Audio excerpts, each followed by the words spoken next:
Hey everyone! Today I'm going to show you how to sign into Peacock using your Xfinity account and activate your subscription. If you got Peacock through Xfinity or Now or redeemed an offer, here's what to do. First, go to xfinity.com/your subscriptions and log in with your Xfinity ID and password. If you don't see Peacock listed, simply go to xfinity.com/activate-peacock. Once you're there, you'll be in the Xfinity Stream Store where you can manage all your streaming subscriptions. Click Activate next to Peacock Premium.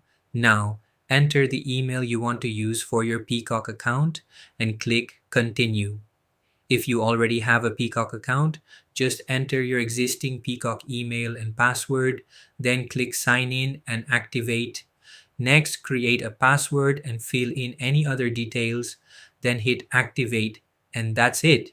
You're ready to start watching Peacock Premium content. Just click Start Watching Peacock. Forgot your email or want to change it?